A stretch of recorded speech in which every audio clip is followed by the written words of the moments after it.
Good evening. My name is Omega Huntington, and it is my privilege to introduce tonight's speaker, Beth Macy. The expression, "don't meet your heroes," has exceptions, and fortunately for me and everyone here, Beth Macy is one of those exceptions. While she has certainly earned the right to be protective of her time, with 3 New York Times bestselling books, a Peabody Award-winning television series, and more than 24 National Journalism Awards, in addition to her current congressional campaign, you would never know it from meeting her. She wrote one of Barack Obama's favorite books of 2025, and she still smiles and stops for a chat when I see her at one of our local bars. About a year ago, I introduced myself to Beth after realizing we lived on the same street. She took the time to listen with genuine worth and curiosity as I talked about my wife and our upcoming wedding. I shared how deeply Dope Sick resonated with what I witnessed in my work as a guardian ad litem and as an attorney for the Department of Social Services, serving under-resourced communities in Southwest Virginia. In her work, Beth writes about the people in Southwest Virginia and in Appalachia through a profoundly human lens that captures their struggles with dignity. Beth's work is grounded in rigorous research. She's a powerhouse of an investigative journalist, but her work is also deeply personal. As a reporter for over 25 years at the Roanoke Times, Beth served as a critical witness and lent an incisive voice to the triumphs and challenges that have faced our region. She continues this work today as a candidate for the 6th Congressional District of Virginia. To truly know the people, you have to be one of the people. And Beth Macy is, without question, a woman of the people. I'm proud to call her my neighbor. Please join me in welcoming Beth Macy.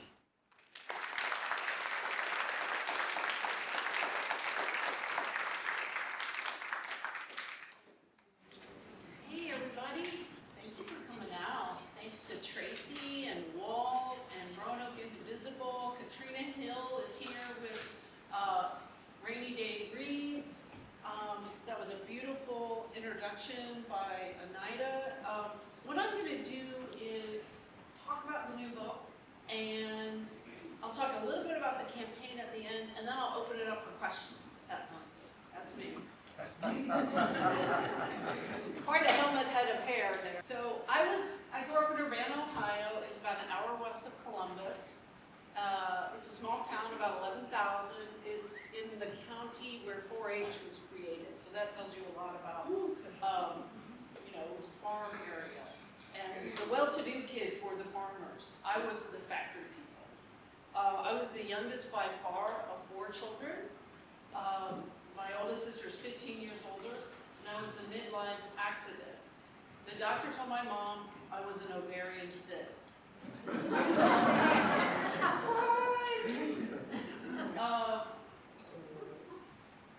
By the time I came along, my dad's alcoholism was pretty advanced, and he was pretty dysfunctional.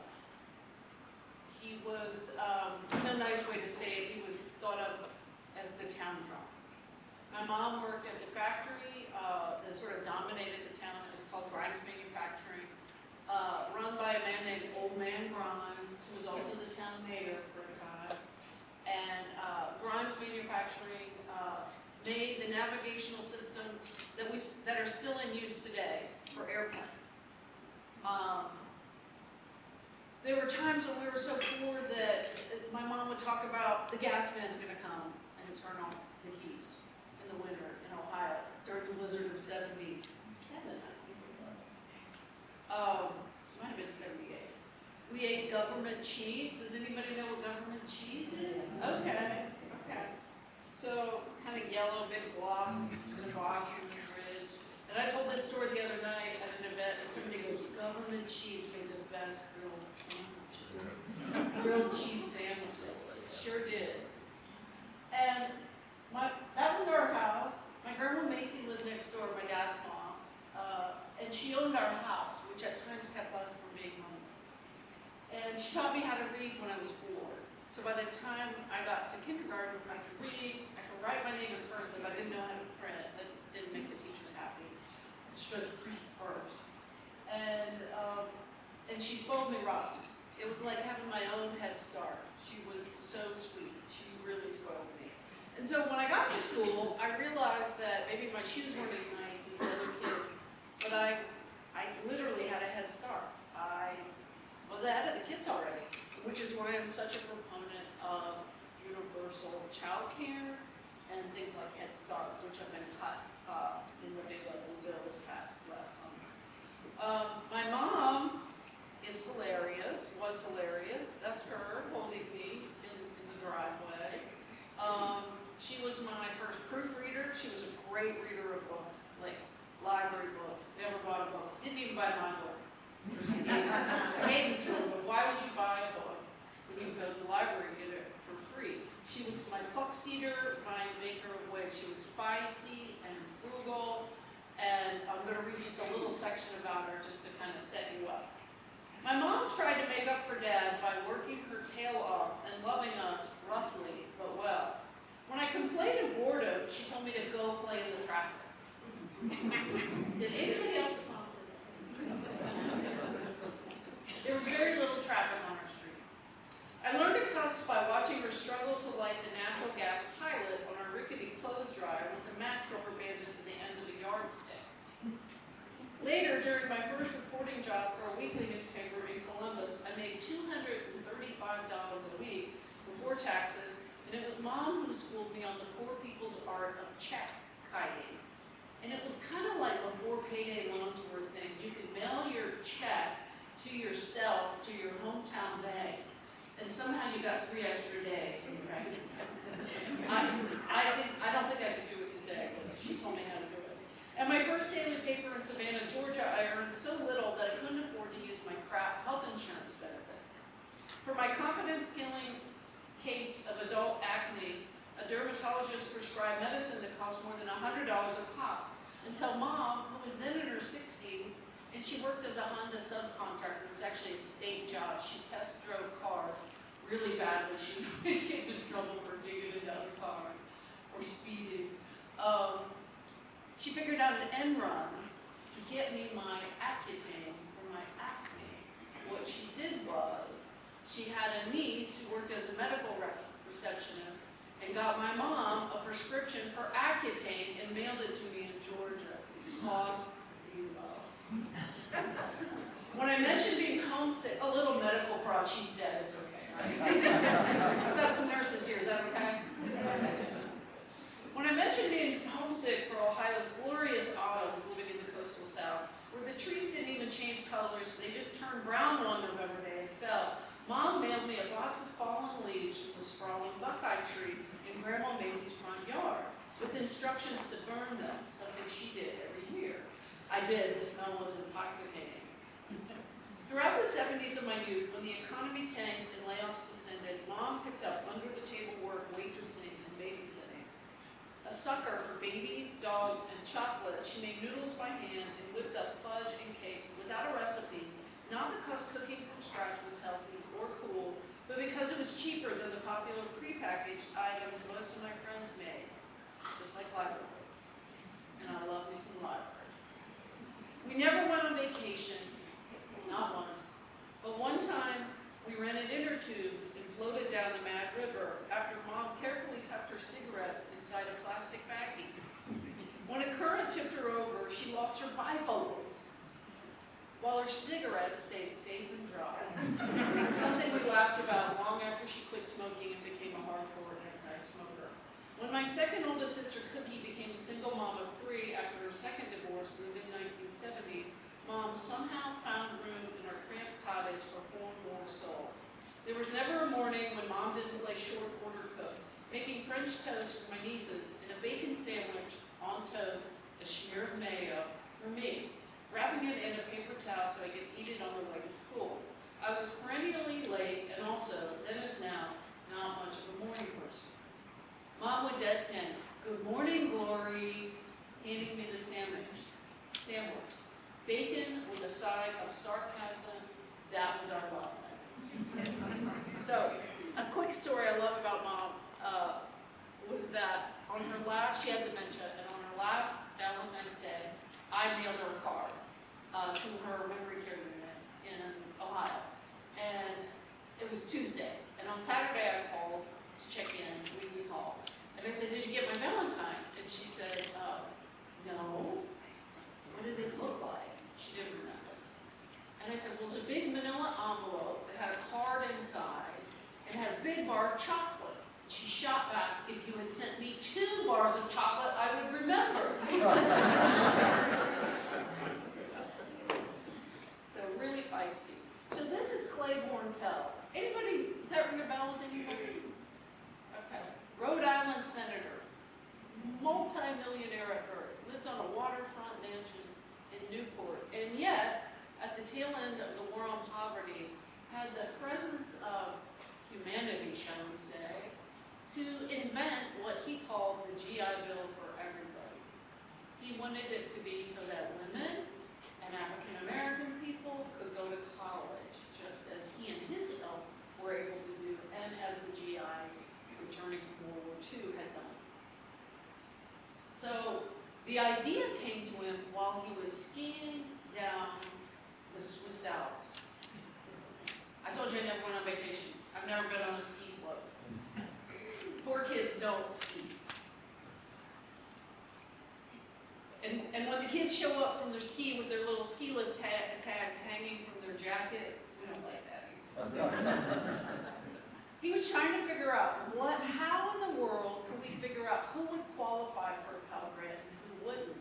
And the idea that we would use people's income tax records came to him as he was skiing down the Swiss Alps, and he wrote it out on a little napkin at the bar when he lived. I just love that story. I didn't know he existed until I wrote a piece about Pell Grant and how it saved my life in the late 90s, and it turned out he was about to be honored. He was soon to retire. He was getting a Lifetime Achievement Award, and I got invited to give a speech about how he had saved my life in, I think it was 1997, and I was like, there's a person attached to that grant? That grant helped me go to college for free. I went to a land grant, state university, called Bowling Green State University. I got 100% of my tuition, my room and board, my books. I even got work study jobs, so I could pizza and beer just like everyone else. So if it paid for 100% for me, what do you think it pays today for a similarly poor kid?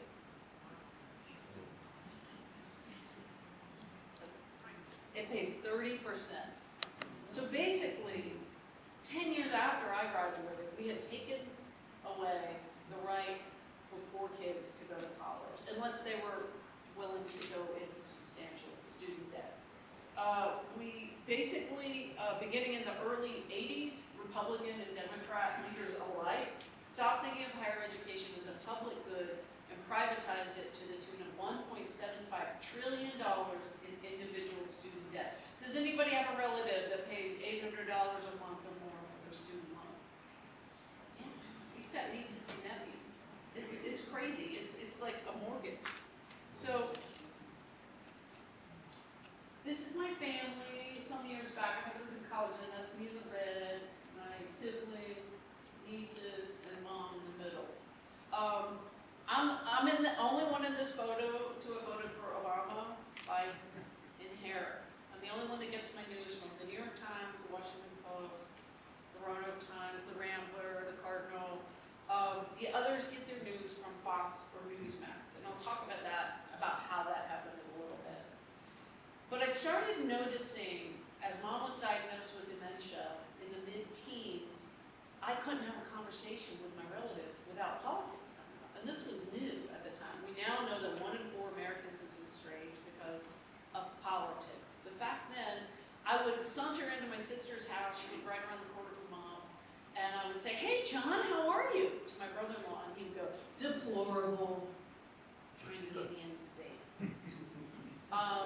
In 2017, my brother, who was my closest relative, he's 9 years older than me, unfriended me on Facebook and missed our youngest child's senior play, in which they were playing Nathan Detroit and Guys and Dolls, and their girlfriend was at Adelaide.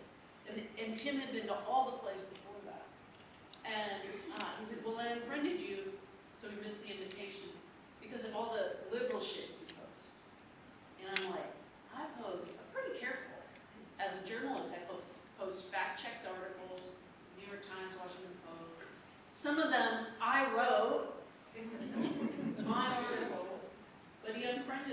And then the kind of pinnacle moment was when the votes were being counted after the 2020 election, that November. Our mom had had a stroke, actually on election day. And then they were still counting the votes that Saturday, do you remember? And there was a hospice nurse in there, I was in there, and my evangelical sister, Cookie, was in the room. And the hospice nurse goes, they're calling it for Biden. And my evangelical sister, who had never really said anything political, I mean, we knew we were probably on different sides. She said, it's fraudulent, you wait, he won't win. And of course, we know that part of the country thinks that. But back then, I thought, what has happened to the family? What has happened to the country? What has happened to my hometown? And in my hometown, which was once a hot spot on the Underground Railroad, we have a Union soldier statue in the middle of the town square, facing north, because Champaign County lost a lot of soldiers, over 3,000 soldiers, Union soldiers in the Civil War, with his head down, facing north, and the town now is flying Confederate flags. Not the town itself, but people in the town. And so I was really stymied by that. And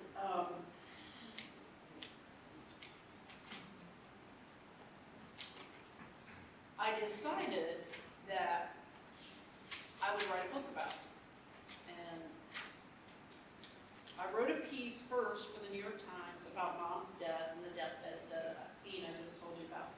And they only left it open for comments for about an hour, but hundreds of people got on and said they were going through it too. And so I did all these interviews. I spent 2 years going back to my hometown. I would spend about a week a month interviewing people. And I wasn't sure how to have these difficult conversations, and I'll give more pointers on that. I had some successes, I had some failures. But you know me, I do my homework, so I did a lot of interviews with experts on how to have these conversations. And sometimes it was so emotional that I couldn't remember what they told me, and I would just, my face would turn red. So, in one of those cases, my friend Joy, who I've known since the first day of kindergarten, said, yes, but how do we love each other beyond what we can't agree with or understand? And I thought about Mom. She kept asking what I was writing about. When I was writing Don't Say, she would forget. She'd ask 10 minutes later, and I'd say, I'm writing a book about the heroin.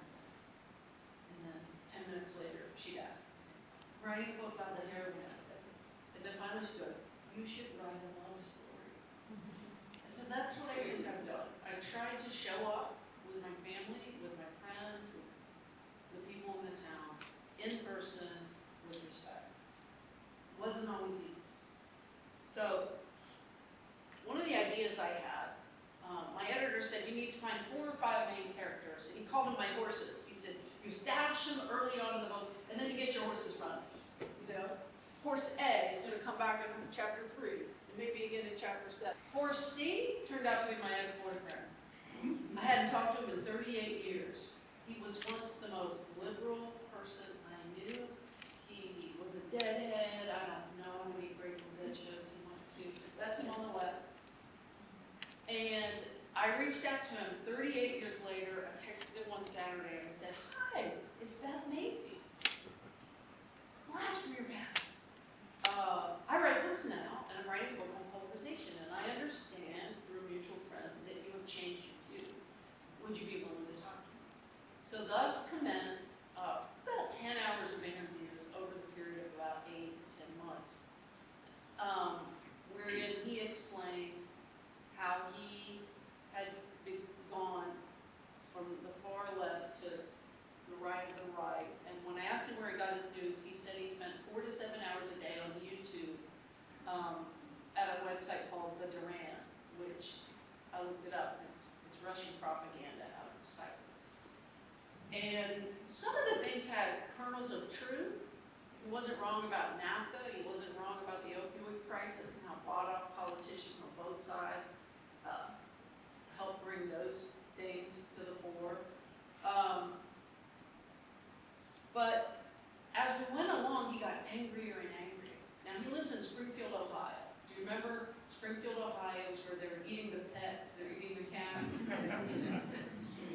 And at one point, the summer before the book came out, I was setting up a fact-checking session with him, and he became so almost abusive to me. He was very skeptical at this point, even though I was setting up a fact-checking session with him, going to go over the whole thing with him, that I decided, I sent it to my editor, and he said, you need to walk away. So I sent it to a cop friend who said, you need to have a gun. I didn't like the sound of that. So we cut off contact. And then Bill emerges as the head of the anti-Haitian contingent in Springfield. There he is on Newsmax. There he is on PBS NewsHour. There he is on all these other websites. He is the leader of Stop the Influx in Springfield. And the first time we met, which was it was St. Patrick's Day 2023, he wanted to meet for dinner at 5 p.m. on Friday. I thought, well, that's a little early, but okay. We met, he sat down at this restaurant, and he said, it was a great opening line. He goes, sorry I was such a douchebag. Because he had broken out with me over the phone. And I said, it's okay, I'm good. And then he said why he wanted to meet so early. He doesn't drive at night because he doesn't have health insurance, because he thinks Obamacare is a scam on the middle class. And he needs, he has cataracts, he needs surgery. I said, well, cataracts are super fixable. When my mom got hers, she didn't even need glasses anymore for a while. And he said, yeah, no, I'm thinking about buying insurance off the market, or just paying for the cataract surgery. And he was 61 at the time, and he said, because if I die at 76, something gets me, I don't live that healthy a lifestyle. I'm good. 76. Well, a couple months after we stopped speaking, he got pneumonia, and he waited too long to go to the hospital, and he died at 63. 63. And when I interviewed his daughter some months later, she said, the internet killed my dad. He didn't trust doctors. She said he had money in the bank. He could have paid to go to the hospital. He probably would have gotten charity care. So, outside of my family, in some ways, things were even more divided. And I decided early on in this project to cast about for a young me, by which I mean a promising poor kid. I was a good student, I honor society, somebody who was both class clown and class president. I was a bit of a troublemaker. And, but I was mostly a good kid. And I marched in the marching band. I was president of the marching band. And I loved it. It kept me out of so much trouble. It's probably what I've not in jail for. And so I cast about talking to teachers and counselors for a young me. And somebody told me about this kid that's him being hugged by this counselor named Silas James. His hurdles were so much steeper than mine. He also grew up poor and in a family with addiction, but his dad died of an overdose when he was a junior in high school. His mom was in and out of prison. For a time, he was in foster care where he was molested. He was homeless while he was the drum major of the marching band. Junior and senior year, he was couch surfing. And if you put a map of our traumas, mine would fit on his pinky. The kid had so much more trauma than I did. So as I began to follow his story, he couldn't get a Pell Grant because, well, he could have, but it wouldn't have paid for a 4-year university. His band director had said, why don't you go into the trades and go to the community college, which was a great idea. He enrolled in a 10-month welding certification program, great program. The first week, his mom got in a car accident and had a concussion and couldn't be left alone. And he had to drop out. Really hard first week. He also had, he re-enrolled that fall, and it took him 5 clunker cars to get to Springfield, Ohio, which was an hour away from where he lived in Marysville, Ohio. I mean, you don't think about that. He had a full scholarship through college because we need welders, and that was great. But he thought that scholarships, he'd be able to use the other one for housing or a car. It didn't work like that. So just to watch him struggle. And he finally made it. And just as he was graduating with that certificate, his mother relapsed. And he got custody of his two teenage siblings, 14 and 16. He and his fiance said, "We are teenagers." They were 19 at the time, raising teenagers. I asked him recently, I said, "How did you get to be so resilient?" Because all of that would have put me back to bed, right? Raising two teenagers when you're 19, you know. And he said, "Well, I didn't have a family I could of my own, so I created my own." And we were actually at my hometown in the theater. He said, "Out of the people in this room." You know, he created his community. And that's what we're doing here today. So that's my band director, Robert K. Martin. I don't know why they always use their middle initials. That's Silas, and his band director. We both marched in the alumni homecoming, and he was teaching the new band director how to do a back bend. Hit the pillow, has to hit it in the back. And he has Mr. Sapp entered in his phone as David M. Dad, D-A-D-D. Just a really sweet guy. And this is another one of my horses, a teacher named Lance Jackson. And Lance came to Urbana right as I was leaving. He came in 1986. So he got to describe how the middle class got hollowed out. First by NAFTA, which sunk 1 million jobs, and 5 million total due to the trade agreements that followed. He talked about the Urbana High School graduation rate, which had dropped 12 points in a decade. School truancy was through the roof. And one of the most shocking things, another one of my main characters is the truancy officer, who has put 150,000 miles on a car in a couple of years, driving to take kids who don't show up for school, taking them to school. And one of the things the Ruby Red Ohio legislature did was they deregulated homeschooling. So no longer does a retired teacher or somebody with an education background have to sign on a curriculum if you're homeschooling. One parent gave the truancy officer a Post-it note. And the reason they do that, and some of them are doing it for legit reasons, and they're actually teaching their kids, but many of them, more than we would like to think, are doing it to avoid truancy charges, because they just aren't well enough to get up and get their kids to school. And when I say well enough, I mean we're now in the 3rd generation of the opioid crisis. There's mental health calls have multiplied by a factor of 9 since I left town. And the thing about the hollowed out middle class is, as Mr. Jackson said, when I was growing up, all my friends were middle class or professional class, pretty much, because, you know, we were the good students. Not all, but mostly all. And so there was no one for Silas to look up to. And so he had to figure it out on his own by creating this family that I talked about. But he really thought that was a huge factor. And somebody near the end of the book says, in Urbana, all you have left is the country club set and the ghetto set, and neither knows anything about what the other is doing. And they don't know anything because there's no local news. In Urbana, I was an intern. I delivered the paper, and then I wrote for the paper as a college intern one summer. And there were 9 reporters. Now there's 1. They don't even cover city council. It's just press releases.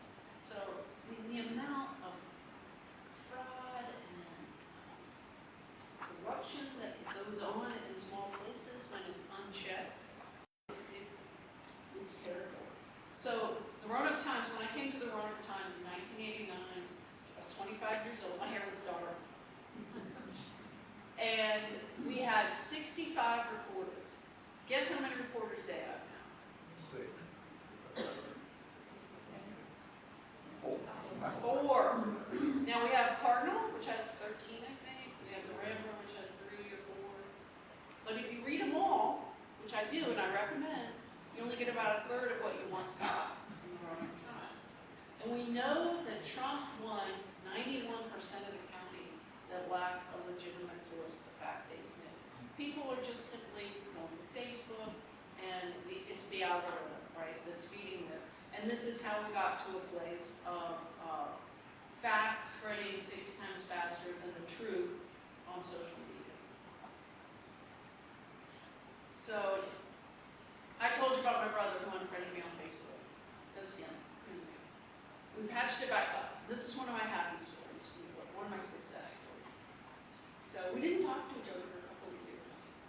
And then Tom and I bought a little cabin up in Craig County, right on the creek. And one of the things the experts told me before I went and did this homegoing project was, remember who you are as a family. What were the things you were proud of culturally in your family? We couldn't go on vacation, but we could fish. We had, somebody gave my dad at the bar, gave him access rights to go to this little lake, this quarry lake, and we would fish there. And so we fished a lot. And so when we get this little cabin up in Craig, there's a bunch of fishing rods in the outbuilding. And I didn't remember how to set them up. And, I didn't remember how the line worked and all that. Of course, I could have YouTubed it, right? But I thought, let's take advantage of what the experts say and invite Tim up. Now, what I shouldn't tell you is that Tim can fix anything. Anything. He's one of those people, when he finally retired, he was a GED, he was a high school dropout, eventually got his GED, taught himself computer-aided design, worked his way up to running the crash test dummy lab for Honda, and made more money than I ever earned working for a newspaper. And when he retired, because he could weld, because he could sew airbags, he helped invent like Honda's airbag system. It took 3 people to replace him. I'm so proud of him. So we're having a good time, we're fishing, he brought me a tackle box, he stopped at the Gopher Mart in Newcastle and picked up a styrofoam cup of worms so we could fish, and we're fishing, we're having a great time. And one of the things the expert said was, don't bring up politics. So we're fishing, I'm killing it by the way, I'm catching a lot of fish. Not too competitive, but it was really well. And this is before the Republican primary, and he says, well, I'm thinking about voting for RFK. And he said his daughter was too. And I'm putting a worm, thinking about the worm.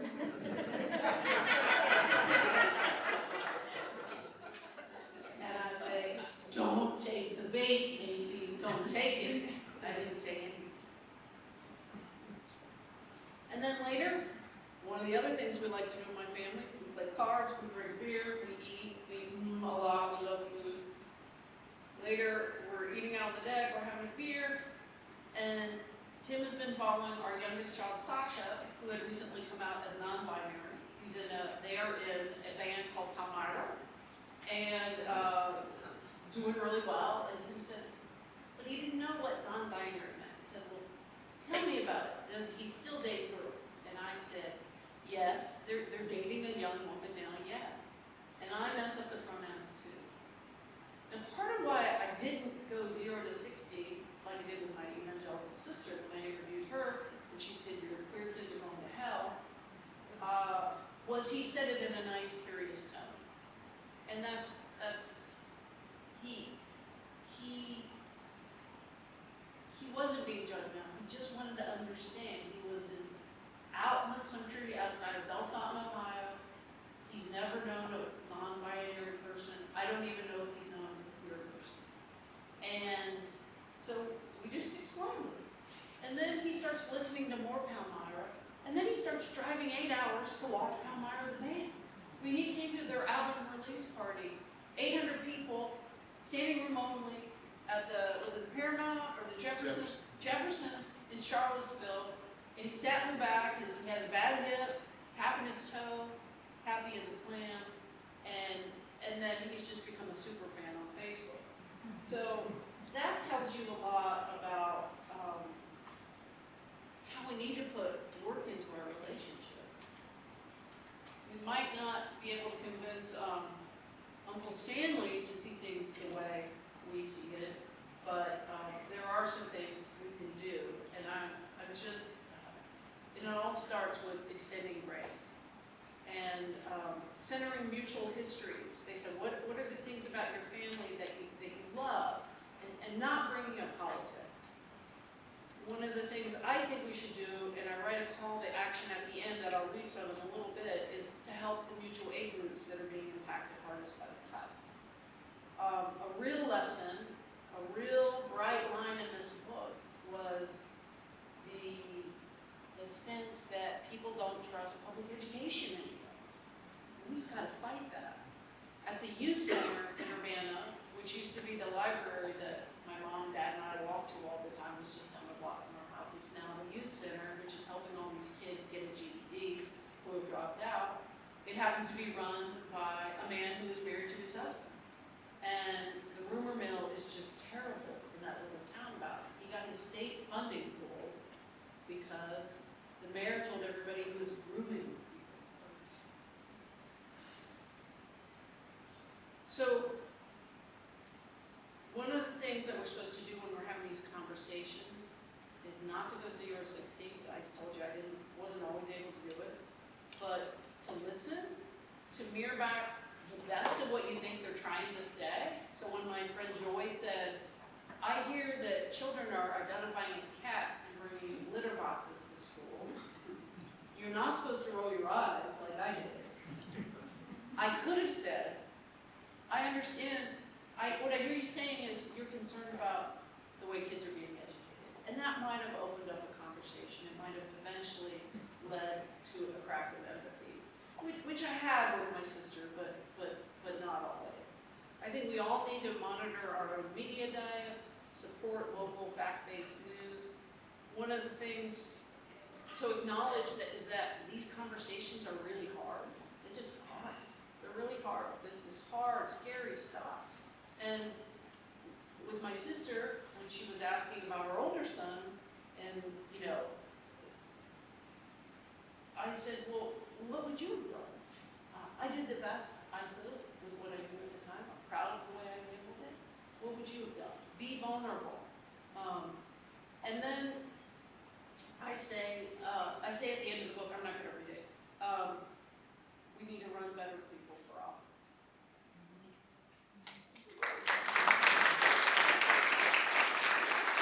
And I started rallying outside of Ben Klein's office, the congressman, last President's Day.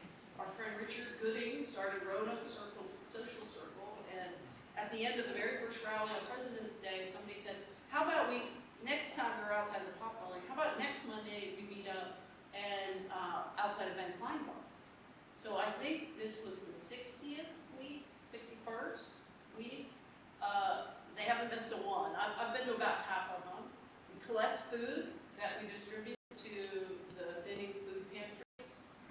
Thinning because of the cuts to the USDA program. We collect diapers that we distribute to Huddle Up Moms, which is a wonderful diaper bank and mom support network started by an OBGYN here. And a friend of mine, well, she wasn't a friend, I didn't even know her, a retired physical therapist said to me last summer, she said, well, why don't you run against Ben Klein? And I said, I'm a journalist. I'm not going to run for office. I don't want to run for office. And then she just kept circling back every Monday. And she did, right? And she said, we really think I've talked to everybody. We really think you can do it. And my husband said, you don't want to do that. And I said, I know, I don't want to do it. And then the ugly bill passes last July. We're out in the backyard having a beer, as we were wont to do, and we're talking about our kids and how we're worried about their safety. And he said, let's do it. Let's see what we got. So I've done it out of a sense of urgency. I think that this is the most corrupt era of our lifetime, run by a coin-operated president and a rubber stamp AI bot congressman who just wants to keep his job and his cushy health insurance and his really nice Washington, D.C. parking spot, I'm told. I think it's the most urgent election in our lifetime. If we don't get the House back, I'm not sure we're going to have a democracy. I'm a fighter. I want you to know that. I wrote Dosick from my grown kid's former bedroom. I took on billionaires, corporations. I was surveilled. They sent their lawyers who were billing $2,000 an hour after me. They had about 90 lawyers that they sent after me. And I think I'm the candidate for this moment. Now, I'm not a man.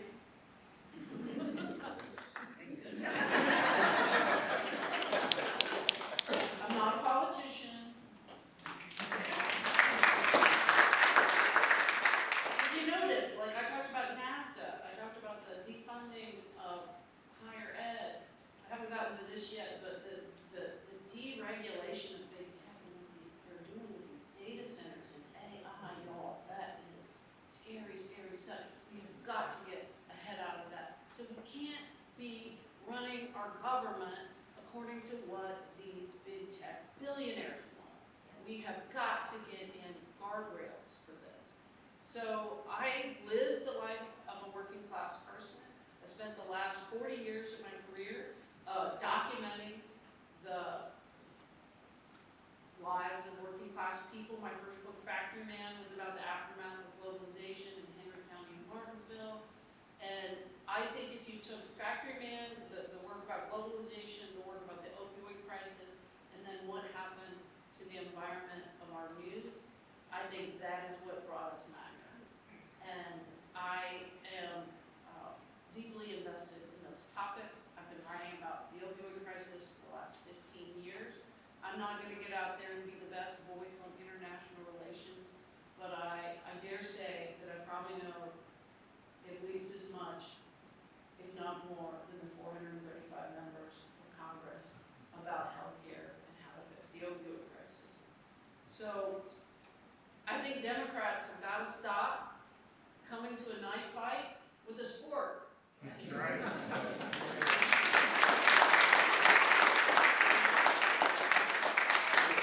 We need to elect people that understand what's happening, that know that the state line doesn't stop at Charlottesville or Richmond. We got mountains here, we got people here. I really want Roanoke to have representation.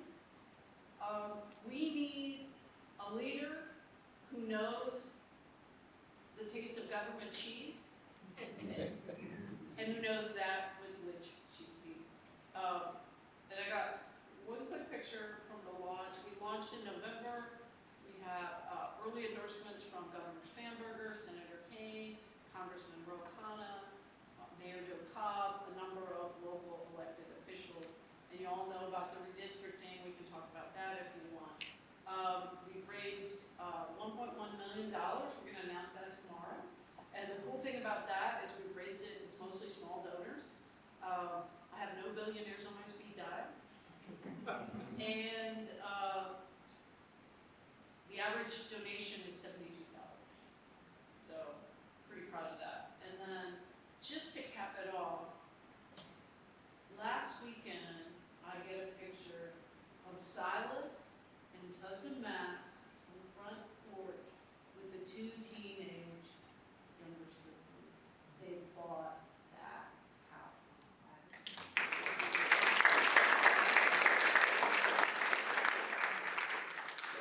Silas is now working at a welder for Honda. Again, like my brother, earning way more money than I ever earned as a newspaper reporter. He's absolutely killing it. And this is the power of education, of youth center, of school counselors, of social workers, of health care. This is the power of government. What was it Reagan said? The 7 worst words of the English language. I'm with the government and I'm here to help. That is such bullshit. The government made this child a productive human being. And he's going to make sure those children are productive and happy human beings. And lastly, this is my contact info. That's a picture of me the day I was fishing with Tim. And it's an optical illusion because Tom was right in front of me and the fish fish actually wasn't that big. Just gotta be honest, I'm never gonna lie to you. That fish was maybe that big. So, thank you so much, and I'm happy to